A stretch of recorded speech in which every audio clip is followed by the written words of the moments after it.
Issue 145. We start out in Emerald Hill at Christmas where some kids called Sonic over to a place because of a badnik report. Sonic asks if he's sure because this doesn't seem like the type of place where he'd find a badnik. First off, I assumed immediately that this was clumsy foreshadowing to the kids being evil and plotting a trap. And second, I'd imagine there wouldn't be any places where you wouldn't find badniks.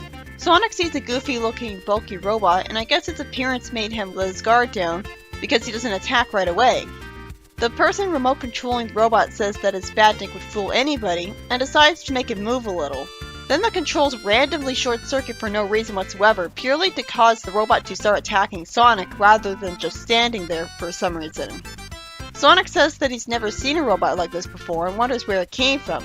He gets hit as the robot falls apart to someone's weird disappointment. Sonic rushes at the robot and gets hit by an explosion, and falls to the snow with his eyes closed briefly. This lets him hear the kids revealing that they had lured him here to have a video of him awesomely in action, and they're worried about going to prison for killing him. Then I almost sigh in relief because Sonic's not angry with them. Instead, he's happy at them wanting to spend time with him, and creates a giant slide for them from the snow with his super speed. That's sweet. In the next story, while usually Techno Scammer gives away their planetary location, this time it's just showing static, and then they see a stereotypical alien run away in fear saying that Christmas will be the death of him. I find it a little hard to believe that every single universe, or at least this other one, has Christmas, with the same name as ours.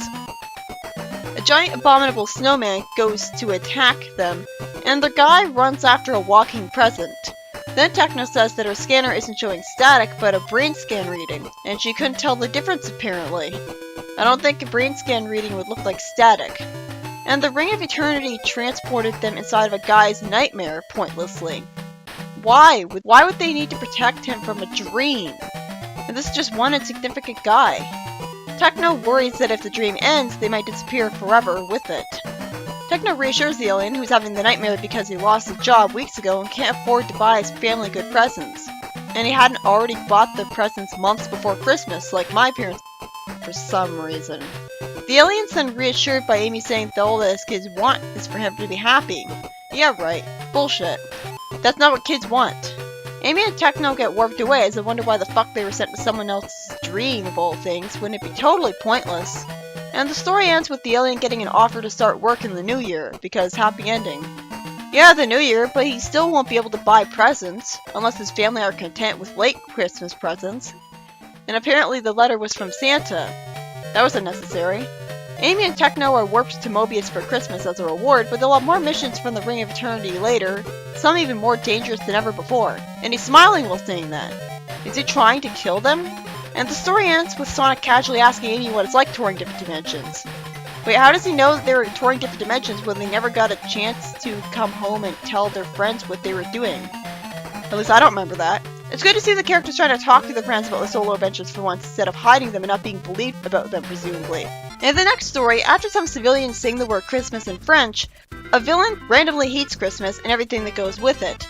I guess his parents attacked him every Christmas because otherwise it makes no sense. Or maybe his family was really poor and could never afford presents, and he had a very small family, so he basically got no benefits from Christmas whatsoever and saw it as overrated. Maybe he's jealous because other people have better Christmases than him. Maybe none of this will be explained properly, and he's just a ripoff of the Grinch. Then after he hits Tails with a Christmas tree while having a cold, we have a completely ridiculous situation where a superhero named Captain Christmas defeats him out of nowhere, which makes me smile from how silly and out of place it is just from typing about it. Then the civilian tries to give the superhero all their presents and even a car, which makes Tails suspicious. They're obviously being brainwashed, and this is a great twist. I'm glad it's not just a Grinch story. After I had to reread Tails' first sentence a lot just to understand what he meant, we see Tails suspicious about him and planning to test something in the lab. Of course, it's with Kintobor's help, as he's not allowed to be an engineer in this comic and has nothing to fill the void properly with. After Tails put the first sample of Captain Christmas into Kintobor's systems, he's told that Captain Christmas is an ex-Eggman employee from Chemical Plant Zone, and Plant and Zone are mashed together in one word. Tails actually has a cold now, which is refreshing. That never happens. Kintobor says that the villain had a body spray on his fur that makes people adore him, and Tails says that it didn't work on him because his cold meant he couldn't smell it. No. Speaking as someone who used to spend most of her life with a cold and so I started using nasal spray, that's not how colds work. I can still clearly smell stuff like supper cooking even with a cold. I guess colds work differently for fox people. Tails isn't believed by the civilians when he warns them he's just after their presents, and he throws a snowball at Captain Christmas, which magically gets rid of the effect of the first spray somehow. Oh good, it's actually explained. Tails had gotten Kintobor to develop an antidote, which he injected into the snowball. It's weird that the freedom fighters are always calling Kintobor the Kintobor computer instead of by his actual name. It's dehumanizing. Nicole isn't talked to like that.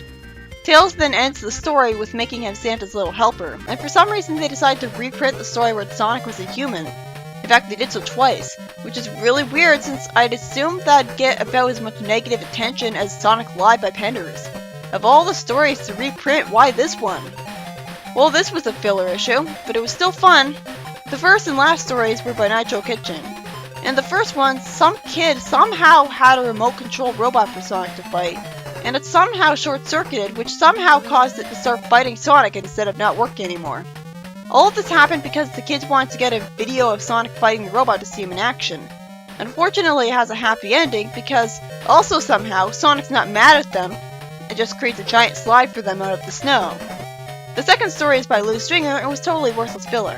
Why, oh why, with the Ring of Acorns, with the Ring of Eternity, make them reassure a guy in a dream instead of sending them on a mission to be heroes as usual?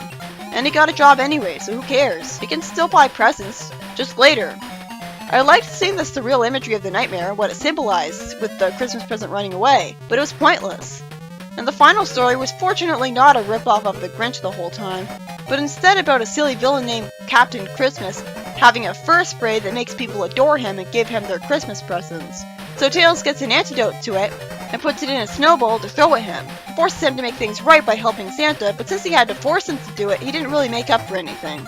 He'd do it all over again. And I'd have to wonder why he didn't, since we don't end the story with him in jail for thievery.